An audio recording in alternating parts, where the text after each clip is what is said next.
예, 여러분 안녕하십니까? 예, 이정윤입니다. 이제 법령, 문화재 수리기술자 법령에 대해서 강의를 할 텐데요.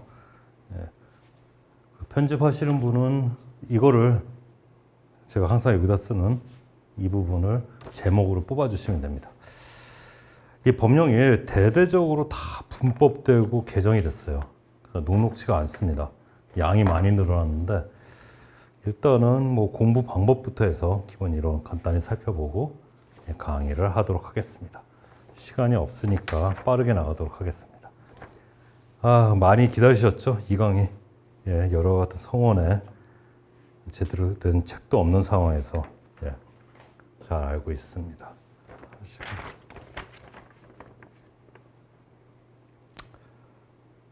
제 교재 같은 경우에는 뭐 문화재청, 뭐 국가유산청이죠. 뭐 수리기술과에도 들어가 있고 문화유산 돌봄센터에서도 매년 산다고 그러더라고요. 연락을 주셨어요. 법령에서 그 자문 좀 해달라고 그러면서 제가 자문위원입니다. 문화유산 돌봄센터. 그렇게 되고 그렇게 되고요. 한번 보겠습니다. 여러분 이거 잘 생각을 하셔야 되는데 국가유산 수리기술자, 그렇죠. 이전에는 문화재 수리기술자라고 불렀죠. 문화재를 국가유산으로 바꾸면서 국가유산 수리기술자로 했습니다. 한번 써볼게요. 그 대부분이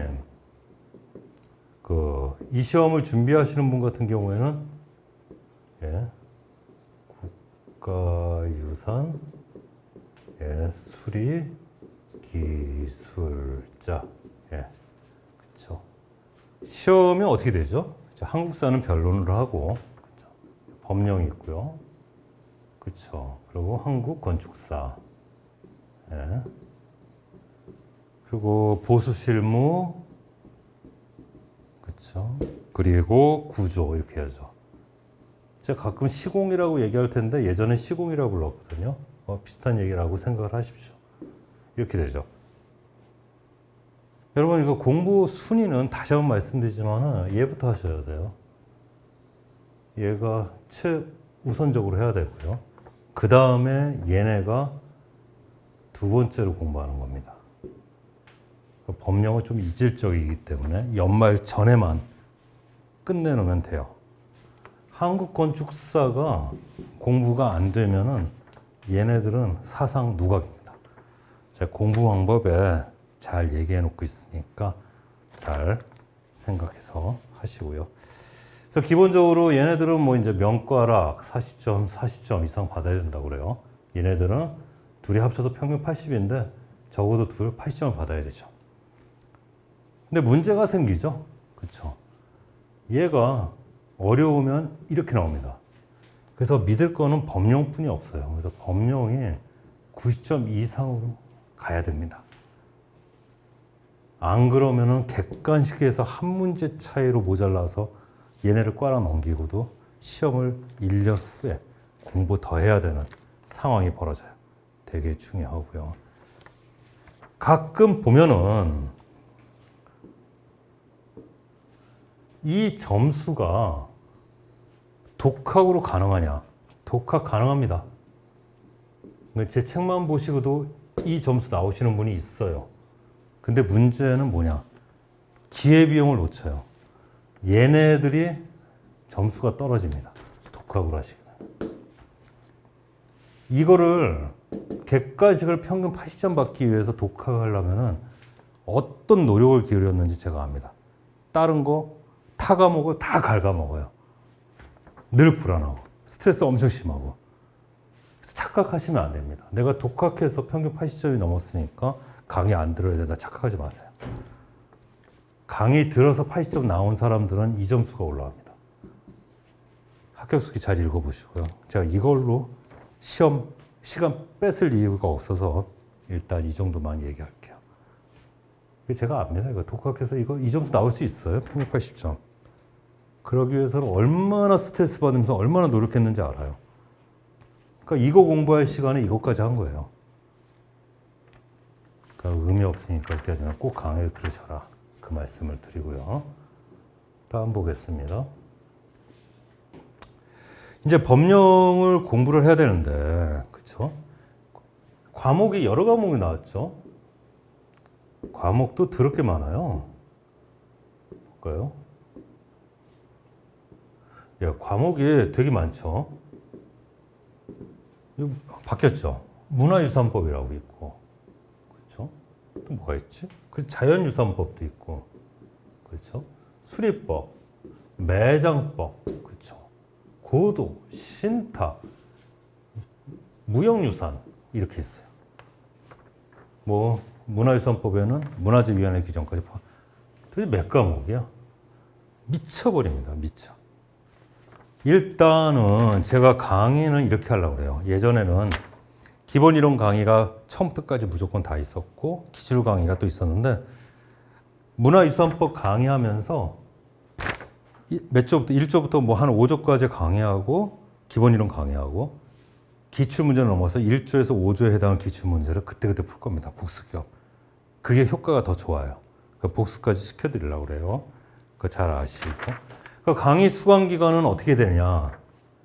풀타임 기준으로 제 그 법령 강의는 2주 내로 들어오셔야 됩니다. 2주 안으로 들어오셔야 돼요. 강의 수강 자체가. 복습까지 하면서 한 2주는 여러분 죽었다 생각하시고 해야 됩니다. 복습 병행해서. 안 그러면 효과 못 봅니다.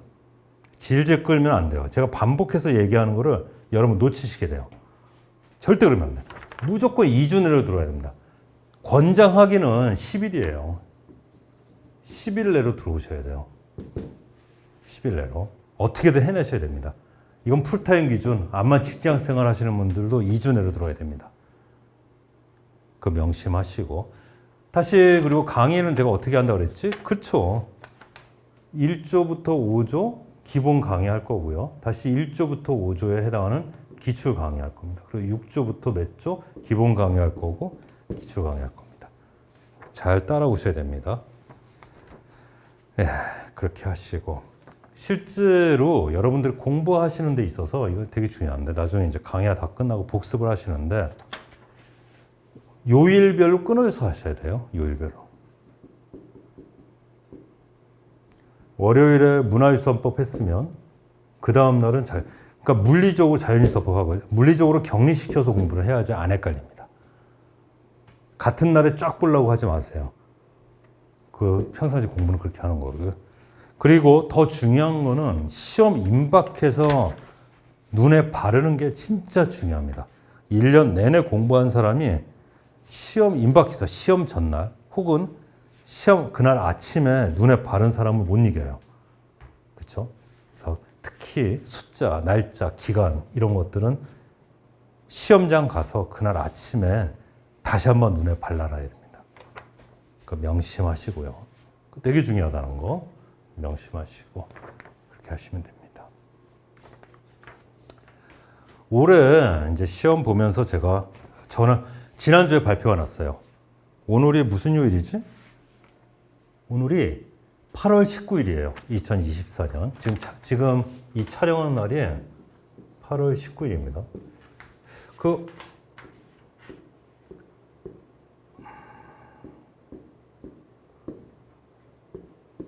예.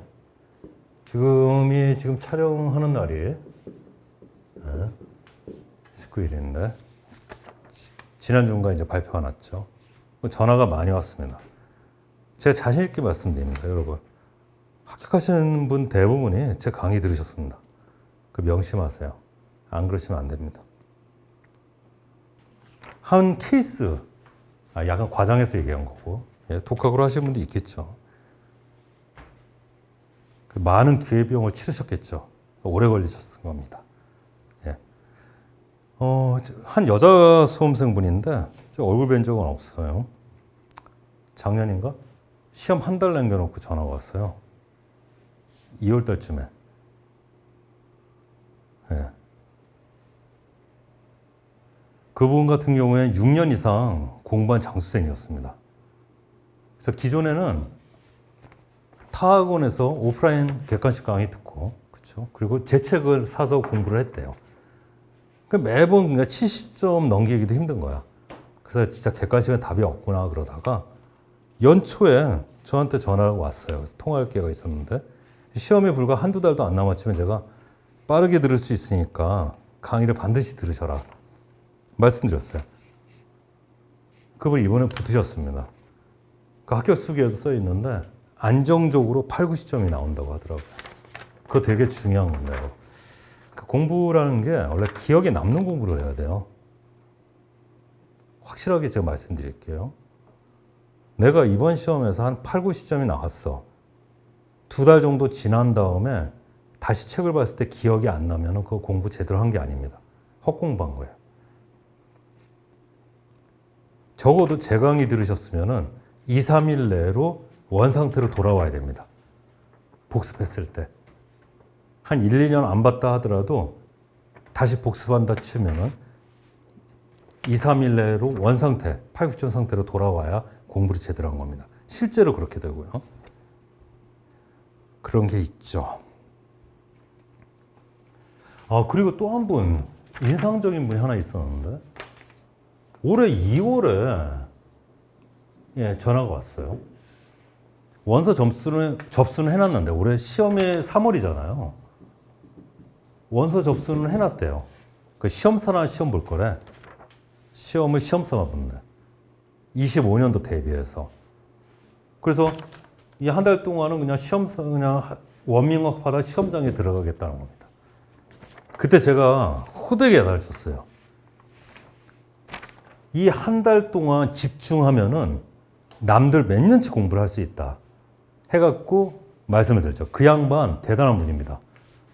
이 한 달 동안 공부해서 둘 다 90점 넘었어요. 한국권 주사 기본, 기출, 그리고 김한직 교수 강의 그거 듣고, 그리고 법령 강의 듣고 2개 다 90점 넘었어요. 그리고 주관식 과목은 꽈락에서 조금씩 모자라게 꽈락이 나왔던 것 같아. 이 양반. 아마 그러니까 이게 김한식 교수 강의까지 들었기 때문에 이게 가능한 건데, 그 책 가지고 제가 하잖아요. 전화가 왔어요. 점수 물어봤더니 이 얘기를 하는 거야. 주관식도 쓸만했다는 거야. 이 한국 건축사적 지식하고 김한식 교수 책 강의한 거 같고, 그 양반이 만약 적산이 없던 연전 시험 같았으면 그 양반 붙을 수도 있었습니다. 한 달 만에. 저보다도 더 빨리 붙을 수도 있었어요. 이 친구가 그러더라고요. 이 한 달이 진짜 값진 시간이었고, 이제서야 주관식 공부할 수준이 됐다고. 그 양반 틀림없이 내년에 붙을 겁니다. 그러니까 뭘 시사하느냐. 솔직히 말씀드릴게요. 풀타임을 기준으로 객관식은 한 달짜리가 양이 안 됩니다. 그리고 그 한 달짜리가 별게 아닌 게 아니라 한국 건축사까지 하잖아요. 하게 되면은 구조시공도 절반이 된 거예요. 구조시공에 진짜 눈사태 벌어지듯이 엄청나게 불어납니다. 굴릴 때마다. 우리 시험이 공부량 자체는 5, 6개월치밖에 안 돼요. 5, 6개월치밖에 안 돼요, 공부가. 사법시험도 2년입니다. 1차 1년, 2차 1년. 우리 사법 고시도 아니잖아. 공부량 자체는 5, 6개월밖에 안 됩니다. 단 합격률이 그지 같죠. 그렇죠? 그 바람에 재수 삼수하면서 기하급수적으로 공부량을 늘립니다. 늘 시험에 안 나오는 것만 주구장창 공부하죠. 그리고 재수 삼수하고는 시험장에서 시험 보고 나오면서 늘 후회하죠. 지난 1년 또 시험에 안 나오는 건 헛질할만 했구나. 그렇죠? 실제 공부량 자체는 그렇게 많지 않아요. 딱 이 정도 양밖에 안 됩니다. 그래서 공부량을 너무 늘리지 마시라. 공부 방법에 그 얘기 있으니까, 특히 주관식 얘기까지 제가 섞어서 얘기했는데, 그렇죠? 그래서 항상 여러분들 주관식 특히 공부하고 계실 때는 고민을 하셔야 돼요. 내가 시험에 안 나는 걸 공부하고 시간 낭비를 하고 있지 않은가. 늘 피드백하면서 고민을 하셔야 됩니다. 아이고, 제가 워밍업 부분을 좀 얘기를 했어요. 워밍업 부분을 좀 얘기했는데 좀 안타깝죠. 급하게 좀 가야 할 길이 너무 많습니다. 법이 분법되면서 아우 양이 너무 늘어났어요. 또 공부 안 할 수도 없고 할 수도 없고 몇 문제나 나온다고. 심지어는 한 문제 나는 법 과목도 있어요. 아까 고도법, 신탁법, 무용무상법 이런 것들은 한 문제밖에 안 나. 아예 포기하는 게 나을 수도 있어. 솔직히 입문한 지 뭐 한 달밖에 안 됐거나 그랬을 때는 그 시험 뭐 한 달밖에 안 남겨놓고 이 공부를 처음 시작한다거나 그러면은 아예 그 뭐 고도법, 신탁법, 무형유산법 같은 경우는 포기하는 게 나을 수도 있습니다. 그건 이제 농담이고 제 과목대로 잘 쫓아오시면 돼요. 이게 기본이 돼야 여러분들이 결국 강의 듣는 이유는 뭐냐면 이해를 돕고 암기량을 팍팍 줄여주기 때문이에요. 저는 암기량 줄여드리려고 지금 강의하는 거예요. 강의. 여러분들이 복사기처럼 찍어낼 수 있으면 저 강의 드릴 필요 없어요. 근데 그게 스트레스잖아. 그렇죠? 그 휘발되고 늘 불확실하고 복사기에서 찍는 시간이 너무 외우는 시간이 너무 오래 걸리고 그러니까 암기량 줄여드리는 게 제 목표고 실제로 그렇습니다. 그러니까 잘 하시고요. 그리고 참고로 제 책 같은 경우에 책이 비싸다고 그래서 여러분들 이렇게 제본 뜨시고 복사하시고 그러시는 분이 있는데 이제 그러지 마세요. 왜 그러냐면 저 같은 경우에 이 교재가 수요가 없어요. 그래서 출판해주는 출판사가 없습니다. 이거 제가 자비 출판해요. 제가 제 돈으로. 실제로 뭐 출판사에서 띄어가고, 그렇죠? 그리고 유통업체, 온라인 유통업체도 있죠. 뭐 교보문 뭐 이런 데서 띄어가고, 배송업체에서 띄어나고, 보관료 띄어나고. 그럼 제 손에 들어오는 건 불과 얼마 안 돼요. 네. 이게 제가 언제까지 이걸 집필을 할 수 있을지 모르겠어요. 매년 회의에, 그렇죠? 회의를 느낍니다. 제가. 뭐 복사 뭐 하고 있다고 이런 얘기까지 들려요. 절대 그러지 마시고요, 여러분. 제대로 책 내는 사람 저밖에 없잖아요. 그렇죠? 그걸 제대로 된 책으로 공부해야 마음가짐가 달라집니다. 제가 이거를 교재 집필을 안 하면은 업계로서도 손해 아닙니까? 제가 자부심을 갖고 좀 하고 있는데 매번 안 할까 하다가 합격자 발표되고 선생님 때문에 붙었어요. 이런 얘기 들으면 또 제가 또 힘을 내고 하긴 하는데 그래도 그 최소한의 예의라고 생각하시고 그렇죠? 제가 특히 법령책은 저밖에 집필하는 사람이 누가 있습니까? 그나마 연구하는 사람이 누가 있어요? 그렇죠? 없잖아요, 여러분. 심지어 저 말고 강의하는 사람들 수험생보다 더 모르잖아요. 그냥 읽어주죠. 그리고 강의하죠. 그렇죠? 그리고 대학 교수들 출제하는 사람들 문제 오류 있는 걸 이렇게 보면은 여러분들보다도 이 법에 대한 이해가 떨어집니다. 그런 분들이 또 출제하고 있죠. 생판 공부 안 하다가 출제위원 리스트에 풀에 올라가 있던 거예요. 의뢰 받으면 그때서야 법제서에서 법 다운받아갖고 그걸로 출제하는 거죠. 기존의 기출문제 참조해서. 그렇죠? 그렇습니다. 그러니까 맨날 이제 오류가 있죠. 문제에도. 그렇게 되고. 여러분들, 그래서 이거를 잘 하셔야 되고, 제본하시고 그러지 마세요. 이게 책이 제가 진짜 피땀 진짜 들어서 된 거기 때문에 여러분들이 그래도 사주셔야 제가 집필을 계속 할 수가 있습니다. 명심하시고, 그렇게 하십니다. 제 책, 수험생들은 모두 제 책을 가지고 있는 것 같아요. 원본이 됐던, 뭐 복사본이 됐던. 근데 합격생들은 거의 뭐 다 제 강의를 들으신 것 같고, 얘기 들어보면 숫자만 따져봐도요. 샤이에서 말씀 안 하시는, 연락 안 주는 분들도 있겠고, 그렇죠. 그리고 제가 온라인 강의를 이렇게 하잖아요. 이 온라인 강의 하는 사람이 누가 있습니까? 저밖에 없죠. 제가 돈 벌려면은 온라인 강의를 개설하면 안 돼요. 그냥 오프라인 강의만 주구장창 하면 됩니다. 책도 출판할 필요 없이 프린트물 재본해갖고 수강생들한테만 나눠주면서 하면 돼요. 돈 벌려면은 그렇게 하면 돼요. 왜? 그 재수생 장사거든. 오프라인 강의는. 재수, 삼수 그렇게 되는 거거든. 하여간 그런 취지니까 그렇게 하시고. 그리고 제 강의는 2번 들으실 필요는 없습니다. 예. 그러니까 제가 초심을 잃지 않도록 회의를 느끼지 않도록 부탁드리고요. 이제 본격적으로 한번 쓸데없는 말을 많이 했는데 이제 본격적으로 한번 나가보겠습니다. 예, 본격적으로 진도를 나가볼게요. 보겠습니다. 그렇죠? 보겠습니다. 여기가 옆으로 가야겠네. 네. 예, 제가 가끔 사라질 수도 있어요. 그래서 손은 있으니까 걱정하지 마시고. 예, 보겠습니다. 문화 국가의 원리, 그렇죠? 우리나라 법은 헌법 구조에 명문화돼 있다. 거의 각 주에 보시면 헌법 제9조, 국가는 전통 문화의 계승 발전과 민족 문화의 창달에 노력해야 된다. 이런 게 있대요. 그 정도만 알아두시고, 이제 문화재, 문화유산, 국가유산을 얘기하고 있지 않습니다.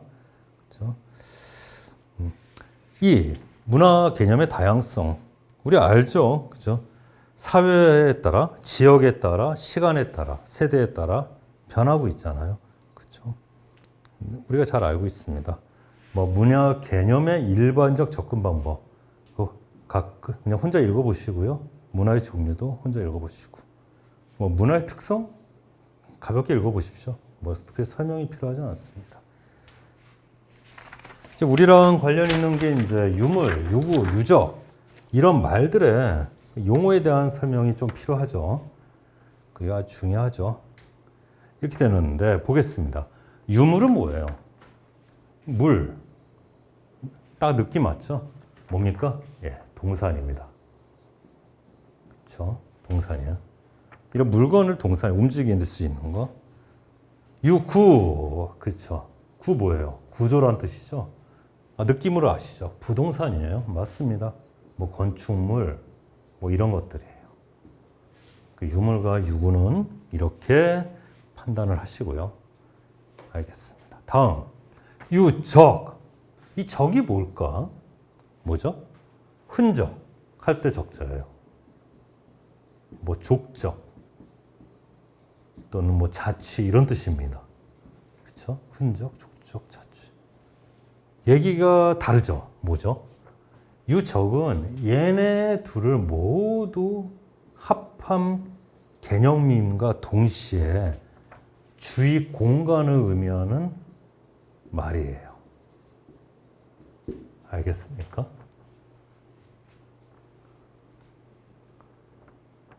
그래서 유적이라고 했을 때 제일 큰 범위로 쓰입니다. 약간 추상적인 공간을 얘기합니다. 공간. 그래서 적어도 제 강의 들으신 분들은 유물과 유구와 유적의 말 정도는 구분해서 쓰셨으면 좋겠습니다. 그리고 다시 말씀드리지만 모르셔도 됩니다. 매장법에서 조금 이런 얘기 나오는데 그 정도만 잘 알아두시면 돼요. 저 한자 잘 모릅니다. 일부러 한자 뜻을 찾아봐요. 강의하려고. 한자에 다 그 뜻이 나와 있죠. 그렇게 하시고. 국가유산의 의. 국가유산의 의. 이렇게 나오네요. 문화유산, 자연유산, 무형유산을 포괄하는 개념으로서 국가유산을 정의합니다. 이게 기존에 이제 문화재, 이따가 얘기 좀 할게요. 일단 문화유산은 유형의 동산이든 부동산이든 얘기하는 거고요. 자연유산은 우리가 알죠. 뭐 천연기념물, 그렇죠? 또 명승 이런 것들이에요. 천연기념물, 명승 이런 것들을 자연유산이라고 그래요. 이따 다시 설명하니 걱정하지 마세요. 무형유산은 맞습니다. 무형이에요. 이걸 포괄하는 개념으로 국가유산을 새로이 정의를 했습니다. 기존엔 문화재라고 썼는데 이따가 다시 한번 얘기할 때는 걱정하지 마세요. 그 정도만 알아두시면 됩니다. 이제 여러 가지 국가유산의 보호제도. 이게 재밌어요. 기존에는 우리가 뭡니까? 지정 문화재, 국가에서 지정한 것들 뭐죠? 국보라든가 보물, 등록 문화재도 있어요. 등록 문화유산. 제가 가끔 문화재라고 할 텐데 선회에서 들으십시오. 입에 붙어서 그래요. 등록 문화유산 같은 게 있어요. 그렇죠? 그래서 이게 뭐예요? 선발해서 몇 개만 집중적으로 하겠다는 거잖아요. 그래서 얘네들은 엄격한 심사를 거칩니다. 엄격한 심사를 거쳐서 이런 것들을 운영해. 이게 원칙이에요. 우리 기본인 원칙이. 이런 것들이 있고 나라에 따라 저 유럽 쪽에 보면은 이것만으로는 부족하다. 아예 지정이든 미지정이든 전부를 대장에 그냥 등재만 시켜놓고 그러니까 거의 신고죠. 신고. 그렇죠. 저거 심사를 거쳐서 패스한 애들인데 그냥 신고만 하면은 대장에 올려놓고 그렇게 하자. 이런 주의가 있어요. 근데 우리나라 같은 경우는 요거 정도는 좀 기억은 했어요. 상식적으로. 자신 있게 현재 제도를 굳이 둘 중에 하나 초이스해라 그러면 우리는 중점 보호주의예요. 사실은. 지정이나 등록이나. 근데 이따가 그 문화유산법에서도 보게 되면 여러 가지가 있는데 뭐 기본 계획이라든가 초반에 나오는 것들 그리고 기초조사 얘네들 같은 경우에 등록이나 미등록 이거 따지지 않고 모든 문화유산에 대해서 이런 것들을 시행을 하려고 노력을 합니다.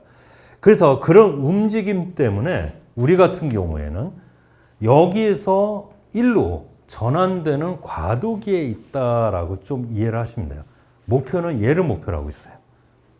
얘를. 그 정도 좀 알아두시고 좀 가볍게 그죠? 전수조사도 하려고 하고 막 이런다는 겁니다.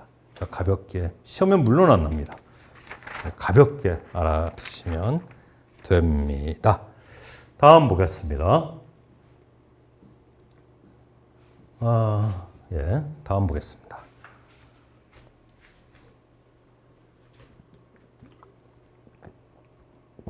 엄청 더워요. 건강 조심하시고요, 여러분.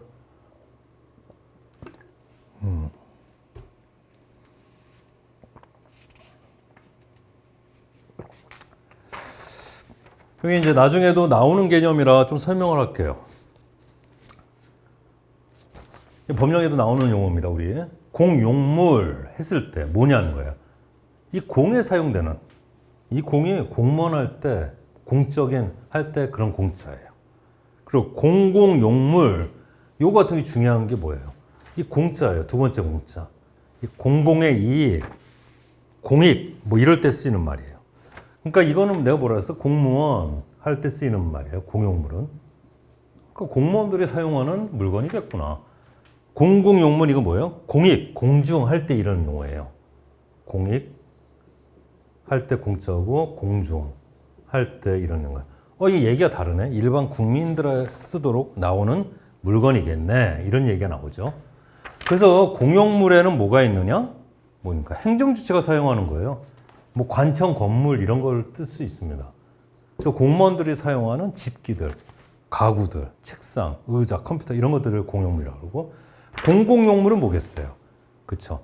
나라에서 만들어졌는데 국민이 쓰도 만들어. 뭐 도로, 그렇죠? 뭐 터널 이런 것들이에요. 그런 것들이 횡단보도, 신호등 이런 것들이 공공용물입니다.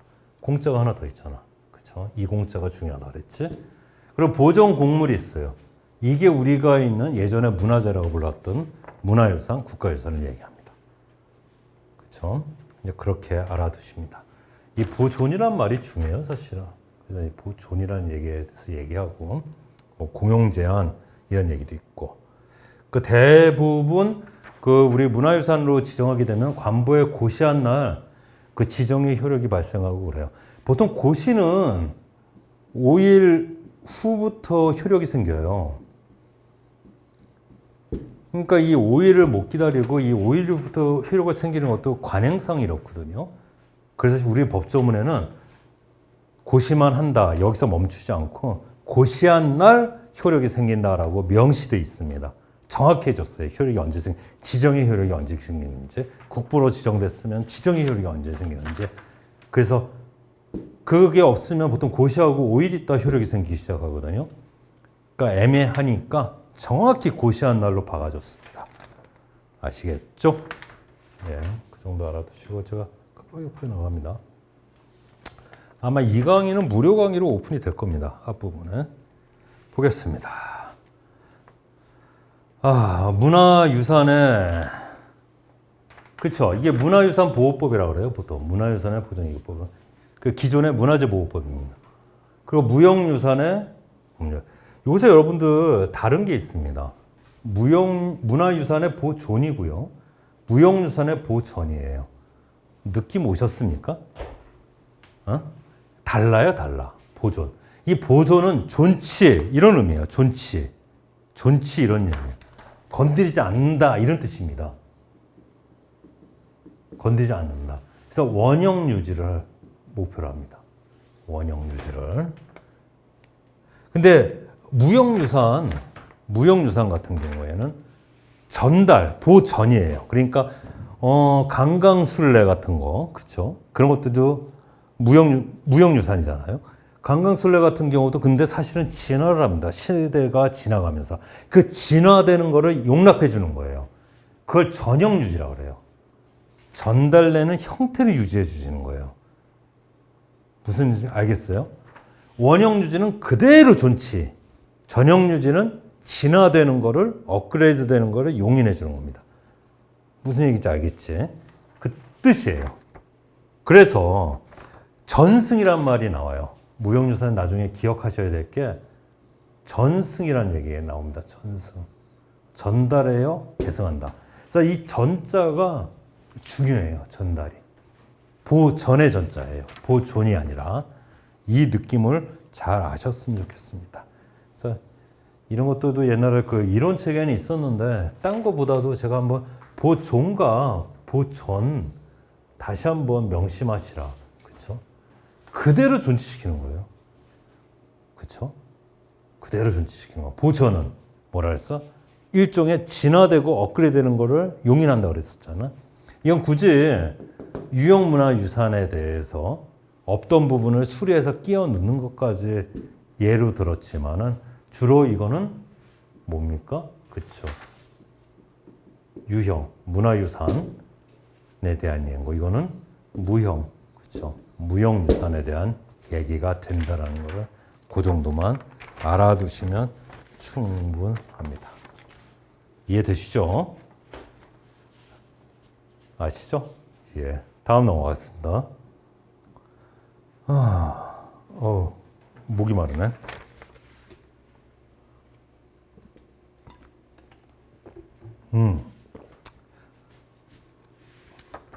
이제 법령의 종류 및 조약의 효력 뭐 이런 얘기 있는데 여러분 우리 시험 법령 이름이 뭐예요? 국가유산 관련 법령이죠. 법령 이렇게 돼 있죠. 이 법령의 뜻이 뭔지 아세요?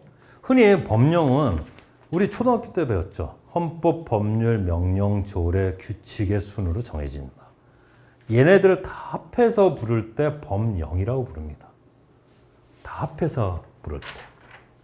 법과 영들 이런 뜻도 되는데 사실은 조례, 규칙까지 다 포함해요. 그래서 헌법, 법률, 명령, 조례, 규칙. 그래서 상위법 우선의 원칙, 그래서 법률, 이 하위법들은 그쵸. 앞부분에 상위법에 어긋나면 안 되죠. 그럼 위헌 나고 그럽니다. 헌법재판소에서. 그래서 얘네들을 다 합쳐서 법령이기 때문에 우리 시험 범위가 국가유산 관련 법령이에요. 그래서 보면은 어떤 법이라는 것도 있고 국가유산법 그래갖고 딱 나온 거 있어요. 그 법률이죠. 그리고 문화유산 보존 및 뭐 보존에 관한 법칙 뭐 이래 법령 그래갖고 법령도 있고 어떤 건 특별법도 있고 각각의 시행령 시행규칙들이 막 붙고 그러잖아요. 그걸 모두 통틀어서 법령이라고 합니다. 시행령 시행규칙은 명령에 속하는데 제가 한번 잠깐 볼게요. 그래서 법령에 대한 얘기를 했고 우리 아셔야 될 게 헌법, 법령, 명령, 조례 우리 시행령 있죠? 이거 뭡니까? 대통령령이에요. 그렇죠? 영입니다. 영. 그래서 명령이고요. 시행 규칙 또한 우리 어디야? 문체부령이에요. 이것도 명령입니다. 그래서 명령이에요. 여기에 해당합니다. 위치가. 그렇죠?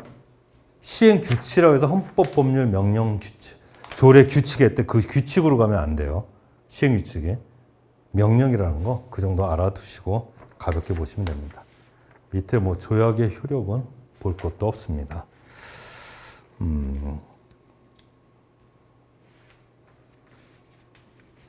뭐 이제 기각에 대해서 이제 좀 나오는데 뭐 특별한 건 아닌데 이거 다르죠. 한번 볼게요. 여러분 한번 봅시다. 오늘이 그쵸. 이거 왜 이래? 예, 오늘이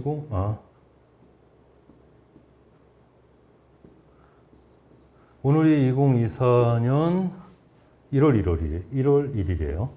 여러분, 날짜 쓸 때 이렇게 쓰는 겁니다. 공문서든 뭐든 다 이렇게 써 있어요, 법전에도. 2024년 1월 1일 이렇게 쓰는 거는 무식한 거예요. 문서의 날짜는 이렇게 쓰는 겁니다. 그렇게 하시고. 이거의 31일 후는 언제예요? 30일 후. 언제일까요? 30일 후. 보자고. 1, 2, 3, 4, 5, 6, 7, 8, 9, 10 이렇게 된단 말이야. 오늘이 1월 1일이잖아. 그쵸? 30일인가.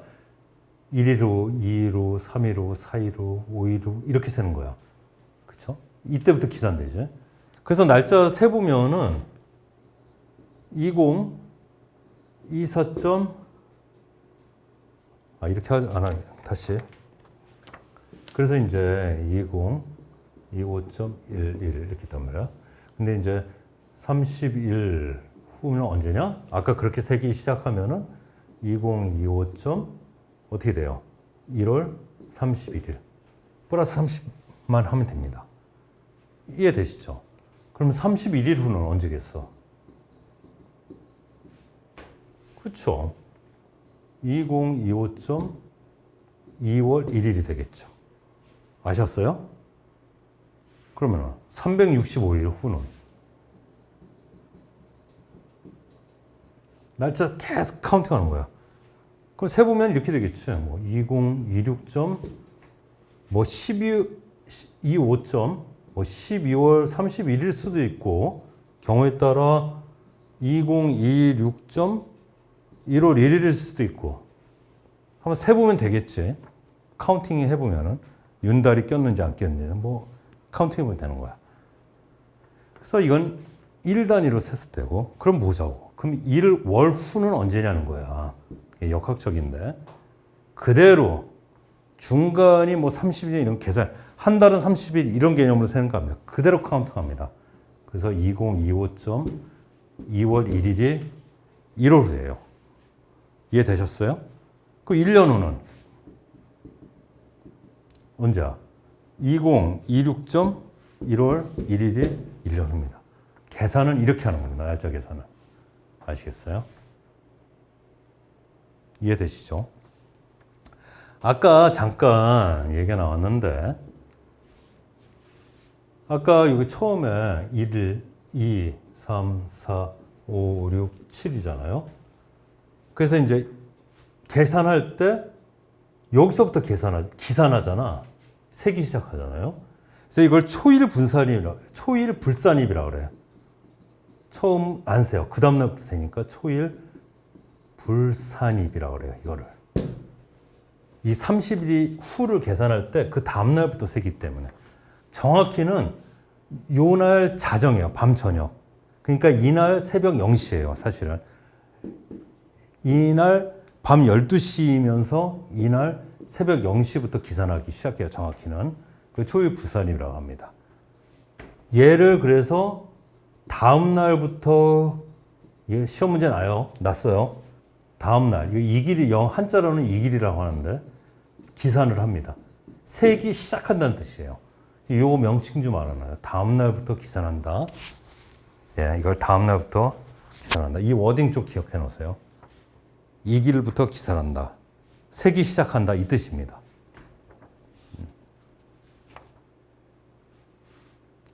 만약에 이렇게 봅시다.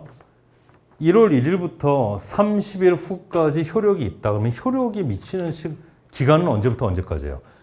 1월 1일부터 1월 31일까지죠. 1월 2일부터 1월 32일까지가 아니에요. 이 종기, 이게 시기고 이게 종기인데 종기 기산일이 초일이 불산이 되고 그 다음 노드 하는 거지. 효력이 만약에 여기서부터 여기까지 미친다 그러면 얘를 포함해서 이게 미치는 거죠, 효력이. 이건 종기를 계산하기 위한 테크닉일 뿐이에요. 이해되시죠? 이 정도 잘 이해하시면 됩니다. 예, 다음 보겠습니다. 그래서 이제 그 얘기를 써놓은 거예요. 가볍게 한번 보십시오. 다음, 이제 벌칙, 뭐 이런 얘기가 나오네요. 행정형벌, 그쵸? 질서벌. 행정형벌. 우리 알죠? 맞습니다. 형법입니다. 형법에 정해진 거. 그래서 벌금, 징역 이렇게 나오죠. 우리 법에는 이제 징역만 나오는데 금고도 있고 구류도 있죠. 그렇죠? 그래서 보통 선택적이에요. 돈 없으면 몸으로 때워야 됩니다. 없으면. 다음 행정 질서벌 그렇죠? 과태료. 뭐 알죠? 뭐 신호 위반으로 우리 받기도 하고요. 그렇죠? 과속으로 받기도 하죠. 딱지 받기도 하죠. 이런 걸 과태료, 행정 질서벌 이렇게 얘기를 합니다. 다음 볼게요. 예. 여기 보면은 이런 것들이 있는데 징역이 뭐예요, 여러분? 깜빵에 가고 노동도 해야 돼요. 그게 징역이고 역자가 들어있잖아요. 역. 금고는 깜빵에만 가는데 노동은 안 해요. 가만히 있다 나옵니다. 금고, 그렇죠? 오히려 역이 날 수도 있어요. 일하는 게. 이제 그렇게 되고 보통 이제 이런 것들 같은 게 우리는 주로 우리가 법에는 징역만 나오고 벌금이 나와요. 얘네 둘은 선택적이에요. 어느 둘 중에 하나만 하면 됩니다. 주로 돈 없으면 몸으로 때우게 되죠. 다시 말씀드리지만 이 벌금은 보통 그래서 우리 1년은 1천만 원 정도로 봅니다. 그래서 우리 법들 다 보면은 1년당 1천만 원씩 카운티가 안 돼요.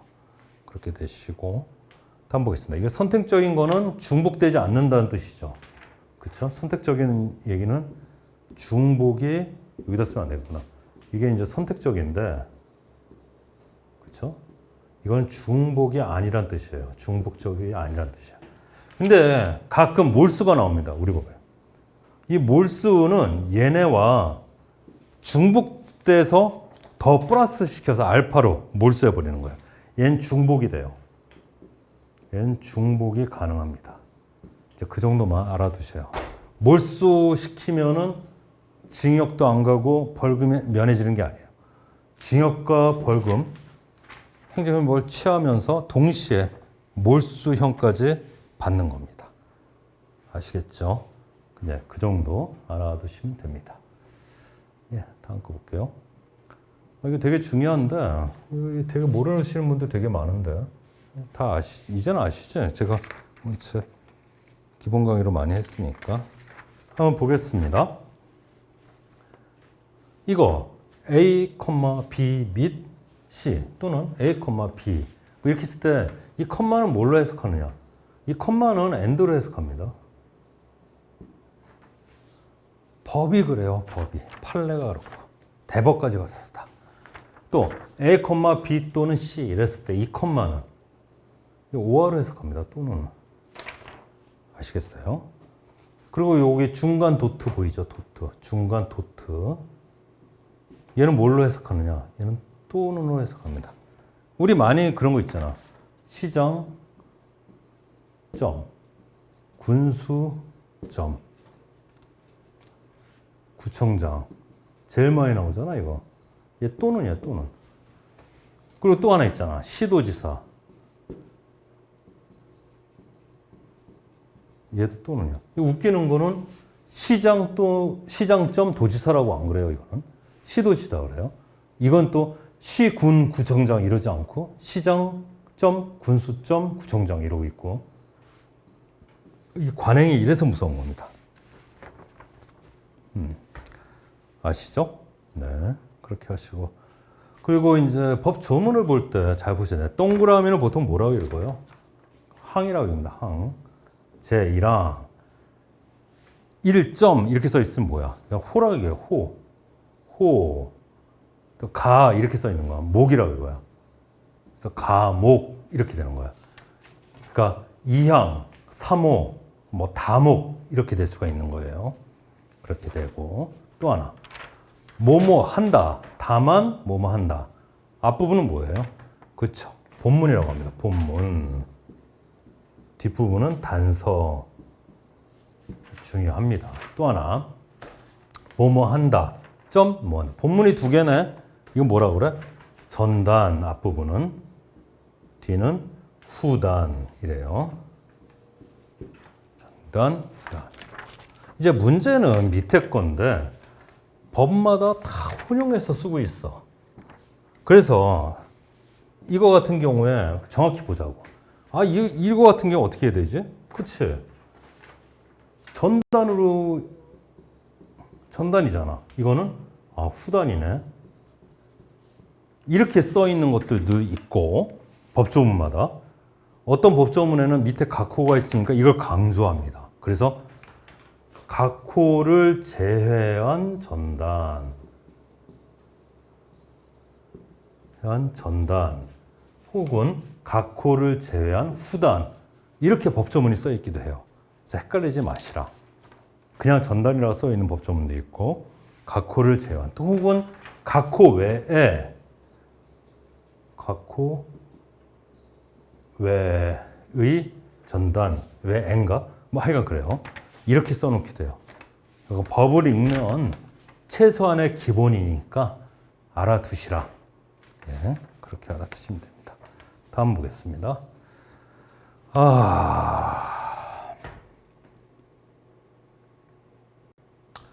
이게 지금 문제가 되는 거죠. 봅시다, 여러분. 기존에는 우리가 문화재라고 불렀어요. 근데 지금 뭐라고 불러요? 국가유산이라고 불러요. 그렇죠? 명칭이 변경됐죠. 이게 이제 일본에서 온 얘기인데 이 제자 우리가 재화 그렇죠? 물건 알고 있죠.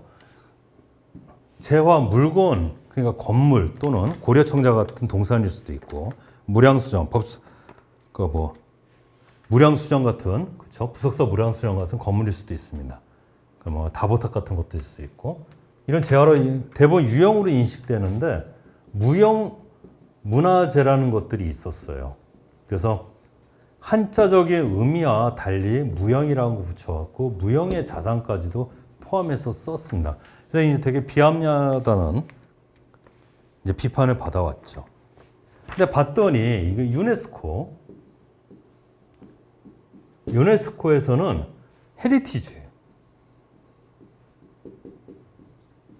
티지란 말, 세계 유산 들어보셨죠? 그렇죠? 세계 자연유산 이런 얘기 들어보셨죠? 이런 얘기를 쓰는 거예요. 그래서 어떤 면에서 이 유산이라는 것들이 물려받은 거잖아요. 무형 유산. 그래서 이건 유형과 무형을 동시에 대등하게 표현하는 데 있어서 손색이 없겠다 해서 국가유산으로 명칭을 바꿉니다. 그래서 지금 과도기죠. 저부터도 문화재 이렇게 쉬운데 여러분들이 잘 생각하셔서 이 부분에 대해서는 개념을 명확히 해 놓으셔야 돼요. 그래서 가볍게 한번 좀 보겠습니다. 이 부분인데 여기 한 큐에 안 들어오네. 들어왔으면 좋겠는데 한번 볼게요. 여러분 보겠습니다. 일단 빨간색이 맞을지 모르네. 기존에 2024 올해까지 시험 봤던 거는 뭡니까? 문화재보호법 시험 봤고요. 수리법, 매장법, 고도, 그리고 신탁, 무형법 이렇게 시험을 봤죠. 근데 문제가 생깁니다. 그래서 기존에 이제 시험 문제 같은 경우에 여기서 7문제 기출되는 거예요. 여기서 1문제 출제됐고요. 써놓으세요. 여기서 7문제, 여기서 5문제. 올해 출제된 여기서 2문제, 이거 1문제, 이거 2문제. 야, 이거 1문제, 2문제 출제되는 데는 공부를 해야 되나? 솔직히 우리가 옛날에 문화재 보호법 하나에서 출발했어요. 10년 전에는. 근데 이렇게 그냥 다 이거 25문제인가 그렇잖아. 이거 제대로 평가하려면 적어도 40문제가 넘어야 될 것 같아요. 법이 이렇게 많아지고 막 이렇게 디테일해졌는데 가성비가 안 나와. 그렇죠? 그 지속적으로 문화재보호법 아니 법령 국가유산에 관한 법령 관련 법령 이 시험 개수를 배점을 늘려달라고 지속적으로도 한번 계속 민원해 보십시오. 그래야 공부할 맛이 나지. 그럼에도 불구하고 더 중요한 건 뭐냐? 한국 건축사보다도 훨씬 더 가성비가 있는 과목이다. 아시겠어요? 구조 시공, 주관식보다도 훨씬 더 점수를 받기에 용이하고 쉬운 과목이다. 이거이면 틀림없습니다. 그걸 명심하시고 한번 설명을 들어보시죠. 이렇게 됩니다. 그래서 국가유산에 관한 법령들 이렇게 보면은 이렇게 다시 분리가 돼요. 그래서 문화재보호법이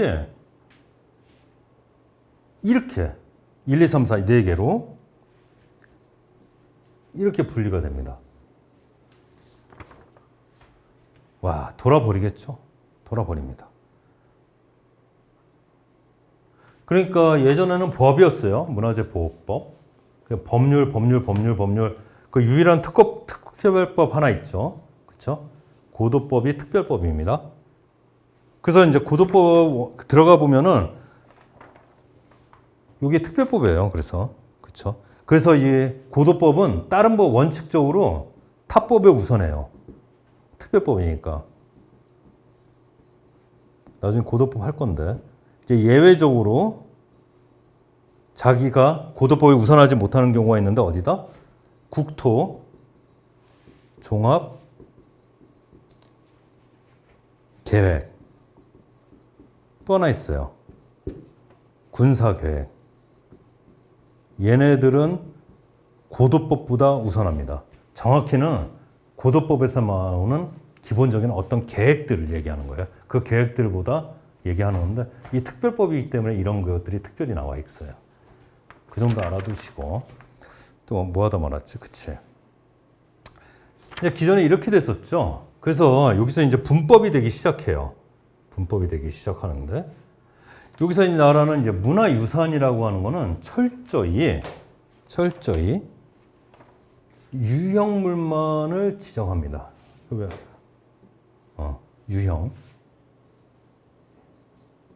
유형물만을 지정합니다. 그리고 지정문화재만 다루게 돼요.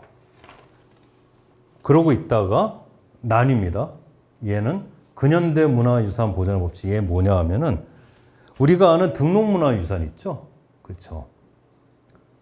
등록문화유산. 이게 문화유산. 이게 기존에 이제 문화재보호법에 있었던 건데 얘가 근현대 문화유산으로 분법돼요. 그리고 기존의 문화재보호법에 있던 자연유산. 뭐가 있죠? 그래, 천연기념물이나 그렇죠. 뭐 명승 이런 것들이죠. 뭐 동물, 식물, 자연현상, 자연경관 이런 것들 얘기합니다. 이런 것들이 분법이 돼요. 그 법이 이렇게 많아요. 국가유산 기본법을 시작으로 해갖고 기본법 닫죠. 법률이 아니에요, 법이에요. 명칭에서 간지나죠, 그렇죠? 그러니까 국가유산 기본법은 기본적으로 얘는 헌법과 같은 지위예요. 이걸 해요. 헌법. 헌법이랑 유사하게 보시고 그거에 해당하는 민법, 형법 뭐 이런 것들 그죠? 이라고 생각하시면 돼요. 이런 체제로 바뀌었습니다. 바뀌었어요. 그렇죠?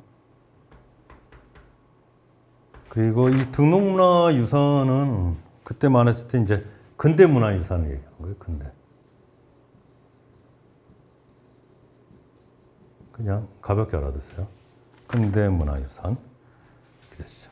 이 중에 우리의 시험 범위가 아닌 것들이 있죠. 다행히. 얘 우리 시험 범위에서 빠지고요. 그리고 근현대 문화유산에 대한 법률이 빠집니다. 너무 걱정하지 마세요. 양이 많은데 걱정은 제가 해야 되고 여러분들이 걱정할 건 아닙니다. 예, 그냥 가볍게 이 정도만 얘기하죠.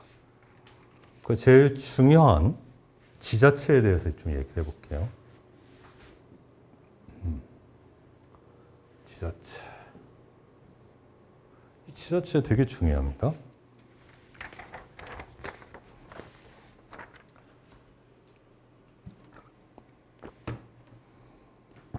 시험에 자주 나요.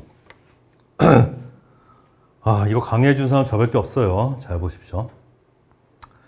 일단 지자체는 지방자치단체죠. 자치라는 말에 자치는 그러니까 도로 치면은 도의회가 있고 도지사는 민선으로 뽑혀야 돼요. 그게 자치예요. 선거로 뽑혀야 돼요. 그리고 시군구에서 뭐 구청장이나 이런 것도 시장 같은 경우에도 민선으로 뽑혀야 돼요. 시장이. 그렇죠? 그리고 강남구청장 그렇죠? 그리고 의회가 따로 있어야 돼요. 구의회. 이를테면 이런 거예요. 광역지자체는 흔히 이제 이렇게 얘기합니다. 시도지사라고 그래요. 시도지사. 그래서 시장과 이렇게 할게요. 도지사를 시도를 광역지자체라고 그러고요. 기초지자체 같은 경우에는 시군구입니다. 예를 들면 간단해요. 명칭이 좀 달라서 그러는데 뭐가 있을까? 그쵸? 서울 특별시가 있고요. 그 밑에 뭐가 있죠? 강남구가 있죠. 그쵸? 이렇게 된 거예요. 서울 특별시. 그쵸? 그래서 광역지자체와 기초지자체가 나뉘는 거죠. 예를 들면 또 뭐가 있지? 그쵸? 강원도가 있고, 그쵸? 그 밑에 뭐가 있어요? 춘천시. 그쵸? 또 하나 뭐 해볼까? 고성군 이런 것들 있잖아. 그 밑에. 그 시군구. 그러니까 강원도는 광역지자체가 되는 거고, 기초지자체는 춘천시나 고성군이 되는 거야. 이제 특별자치도지사하고 특별자치시장이 문제가 되는데 얘만 기억하면 됩니다. 보겠습니다. 제주죠. 제주, 그렇죠? 특별자치도지사죠. 그리고 또 하나 뭐가 있죠? 세종. 특별자치시장이에요. 얘네들의 특징은 뭐냐 하면은 기초지자체가 없어요. 얘네가 없어요. 없을 봅니다. 없습니다. 그러니까 실질적으로 특별자치도지사, 특별자치시 같은 경우에는 얘네들은 형식적으로는 광역지자체인데 하는 일은 기초지자체 일까지 합니다. 실질적으로. 사이즈가 작아서 그런데 살림의 규모가 작거나 이걸 아셔야 돼요. You know? 선생님. 왜? 얘네들이 있는데요. 아니, 제주도에 제주시 있고요. 서귀포시가 있는데요. 얘네들 시 아닙니까? 그러면 기초지자체가 있는 거잖아요. 얘네들은 시자를 띄고 있는데 민선시장이 아니에요. 관선시장입니다. 임명된. 민선시장이 아니고요. 시의회도 없어요. 그냥 하나의 부서일 뿐이에요. 시의회도 없습니다. 얘네들은 제주시, 서귀포시지만은 자치 기초지자체가 아니에요. 아시겠습니까? 그리고 잘 정리해서. 그리고 제 강의에 중요한 건 있는데 연필로 하셔야 됩니다. 뭐 색색 볼펜으로 막 하고 하면 안 돼요. 그것만 연필로 빠르게 필기하시고 나중에 복습하시면서 정리하실 때 그것도 되도록이면 연필로. 이게 색깔 있는 볼펜을 쓰게 되면 그것만 보이고 개판 납니다. 그 명심하시고 알아두십시오. 제가 여기 강원도를 말씀드렸는데 강원도는 실제로 지금 바뀌었어요. 현재는 강원 특별자치도예요.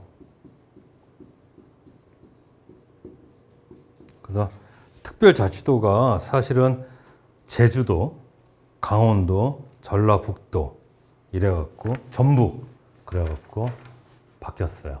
그냥 예를 들다 보니까 제가 이렇게 설명을 드린 겁니다. 그래서 특별자치도지사, 특별자치시사. 그래서 우리가 이렇게 보면은 법조문이 있다 보면은 이거 표현하면서 얘네를 포함한다 가로 이런 게 시험에 나오고 그래. 그래서 원칙은 뭐라? 얘네들은 결론만 기억하자. 결론만 기억하자. 특별자치도지사, 특별자치시장은 원칙적으로 기초지자체로 처리한다. 이게 원칙이에요. 법에서는. 얘네들은 형식상 광역지자체지만 법조문에서 하는 일은 기초지자체는 시군구와 동격이다. 이것만 기억해. 알았어? 됐어. 오케이. 그래서 여러분들이 알아야 될 게 중요한 게 있는데 그래서 특별자치도지사, 특별자치시장 같은 경우에는 뭐라고? 원칙적으로 그렇지. 시군구랑 동격이다. 그랬어요. 그래서 시군구가 동격으로 취급 안 하는 세 가지 법률만 알면 됩니다. 뭐만 알면 돼? 수, 매, 무만 기억하세요. 수, 매, 무. 얘만 기억하십시오. 수, 매, 무. 특별자치도지사, 특별자치시장 같은 경우에는 수매무, 수리법, 매장법, 무형유산법에서는 시군구로 취급 안 하고 시도지사로 취급한다. 그것만 기억하십시오. 벌써 시험 문제 하나 건지신 겁니다.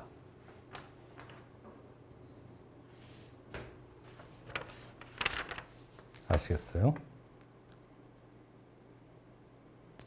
우리가 법에서 자꾸 왜 시군구가 문제가 되는지 알아? 보겠습니다. 이게 이제 시도예요. 그쵸. 이게 이제 시군구입니다. 시군구예요. 이게 이제 시군구인데, 어떤 주로 우리 문화재라는 게 보면은, 그쵸? 어떤 석탑이 있다. 어디 고착돼 있잖아. 이 고착된 곳이 시군구예요. 가장 하위 기초지자체인. 그래서 시군구가 중요하게 등장하는 거예요. 우리가. 그래서 시군구가 그래서 중요한 겁니다. 근데 예외적으로 우리가 이상한 게 있어요. 무형유산 같은 경우에는 여러분 어디에 고착된 거예요? 아니죠.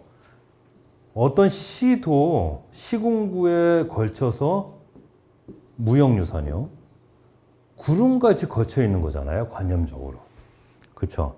그래서 무형유산법에서는 시군구가 등장 자체를 안 합니다. 얘네들이 개입할 여지가 없어요. 그냥 시도에서 끝나요. 어디 한 고착이 된 게 아니라니까, 정착이. 그렇기 때문에 무형유산법에서는 시군구가 등장을 안 해요. 그렇죠? 그냥 시도지사입니다. 이제 그 정도 알아두시면 되고요. 예, 그렇게 하시면 되고. 예. 다음 보겠습니다. 목욕하라고 수매무. 이제 다음에 이제 더 중요한 게 있는데, 이제 문화유산법에서 보면은 원칙적으로 어떻게 특별자치도시사, 특별자치시장 같은 경우에 시군구랑 동급으로 취급하는데 시도지사로 취급하는 게 있어요. 이 부분들은 다 보면은 법 초반에 이제 원론적인